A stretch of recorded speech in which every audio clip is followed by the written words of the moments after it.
तो मध्य प्रदेश में कोरोना की दूसरी लहर के बाद पहली बार कैबिनेट की एक्चुअल बैठक हुई है। एक्चुअल बैठक का मतलब यह कि पहली बार सब एक साथ बैठकर बात कर रहे हैं। वीडियो कॉन्फ्रेंसिंग के माध्यम से नहीं हुई। मंत्रालय में सोशल डिस्टेंसिंग के साथ इस बैठक में मुख्यमंत्री शिवराज सिंह चौहान ने मंत्रियों को कोरोना कंट्रोल के निर्देश दिए। बैठक में मंत्रियों को समर्थन मूल्य पर मूंग खरीदी की भी जानकारी दी गई है। बैठक में मुख्यमंत्री शिवराज सिंह चौहान ने सभी को फ्री वैक्सीनेशन के फैसले के लिए प्रधानमंत्री मोदी को धन्यवाद भी दिया और उनका आभार भी जताया। जूनियर डॉक्टर्स की हड़ताल पर उन्होंने कहा मुख्यमंत्री शिवराज सिंह चौहान ने कि जिस समय उनकी जरूरत है वो सेवा में वापस लौट आए हैं। कुछ गतिरोध था जो अब दूर हो चुका है।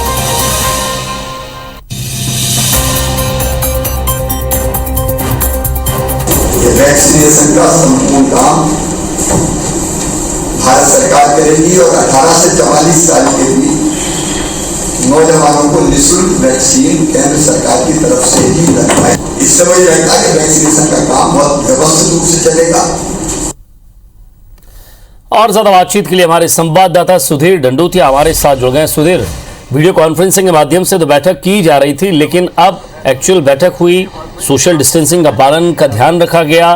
बैठक में सभी मंत्री मौजूद थे, कैबिनेट के मंत्री। साथ ही साथ कुछ महत्वपूर्ण फैसले हैं। डॉक्टर्स की तो समस्या दूर हो गई है, उन्होंने धन्यवाद भी किया कि चलिए आप काम पर लौट आए हैं।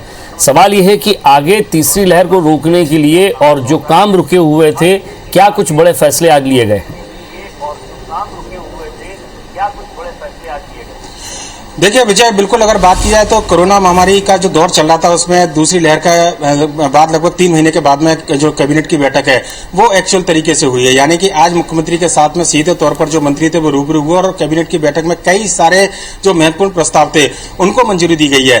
खासकर अगर बात करें तो इस कोरोना महामारी के दौर में प्रदेश सरकार के द्वारा जो रेमडेसिविर इंजेक्शन की खरीदी की गई थी, इसके अलावा अन्य दवाओं की जो खरीदी की गई थी, उसका अनुमोदन आज कैबिनेट ने किया है। इसके अलावा प्रदेश के अंदर जो ऑक्सीजन पर जो सरकार के द्वारा व्यय किया गया था, उस व्यय को आपदा कोष के माध्यम में रखा गया था, जिसको भी मंजूरी आज कैबिनेट के मध्य प्रदेश कैबिनेट ने दी है।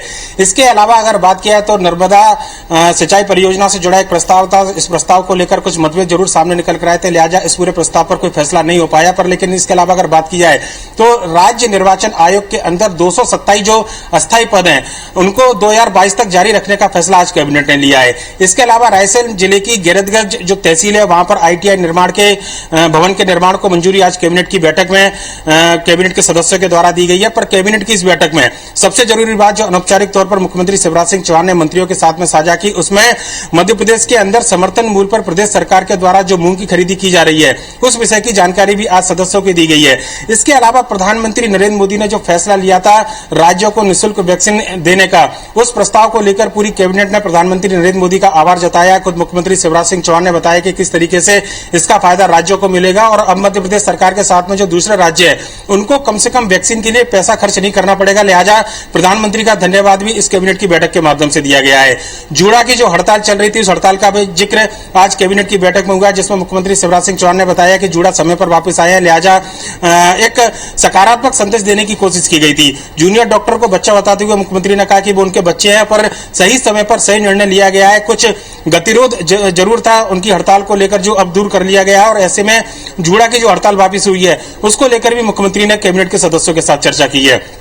काफी अहम ये कैबिनेट की बैठक लंबे समय के बाद आज जब मंत्री मुख्यमंत्री से रूबरू हुए तो कई सारी बातों पर चर्चा हुई, जिसमें जो प्रस्ताव थे जिन पर बात की जाए तो जो पिछले दिनों जो आपदा कोरोना की देखने को मिली थी उसमें प्रदेश सरकार के द्वारा जो सबसे बड़े फैसले लिए गए थे, चाहे रेमडेसिविर इंजेक्शन की खरीदी हो या फिर ऑक्सीजन के ऊपर प्रदेश सरकार के द्वारा जो खर्च किया गया है उसको आपदा कोष से देने की जो मंजूरी है, ये एक बड़ा फैसला आज कैबिनेट ने लिया है। विजय जी, शुक्रिया सुधीर इस तमाम बातचीत के लिए। तो कैबिनेट की बैठक खत्म हो चुकी है, कई महत्वपूर्ण फैसले लिए गए।